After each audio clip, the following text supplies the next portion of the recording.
Treating pain isn't a simple task. Over at Southern Hills Hospital, Dr. Shyh-Jeun Wang says every case is unique. But when it comes time for a patient to leave the hospital, potentially with an opioid prescription, one concept has become standard practice for physicians. We screen everyone if they're leaving and they need some sort of controlled substance. He says it isn't a hospital's choice, it's a state mandate. These tools are here sort of to help us figure out who might be higher risk, who's lower risk, to help us make a clinical decision on discharge, whether or not we should give them something that might potentially hurt them. If you're high risk, it doesn't mean you automatically don't get controlled substances. And if you're low risk, it doesn't mean you automatically get controlled substances. Wang is working with a team, age is a risk factor, including Dr. Grace Gu, to figure out if the current risk assessment tool in place, it's called the Opioid Risk Tool, is the most effective method. If we can do a better job in identifying the high-risk patients and not give the opiates at that time, it would help the crisis overall. Preliminary results from their research so far indicate it's working well.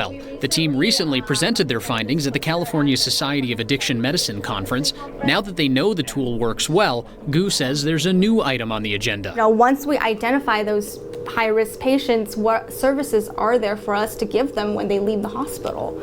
And that's another thing that I kind of wanted to help develop as well. However, before patients leave the hospital, they're often working with physicians to manage their pain. Dr. Cole Sondrup says every case is different, but there are often ways to go about it without using opioids. There are multiple hospitals, including our own, who are actively engaged in finding alternatives to opioid-based pain management. One way includes utilizing this device, the Ascendo Wave. Southern Hills Hospital is the first in the nation to use it. Well, this technology is designed to help reduce the need for pain medications. Patients will wear these Ascendo Waves in certain situations like post-surgery, for example, and what it does is it uses artificial intelligence to monitor their brain waves. That helps doctors learn if they're stressed out or actually in pain. Dr. Wang says there are plenty of circumstances where prescribing opioids is a valid course of action.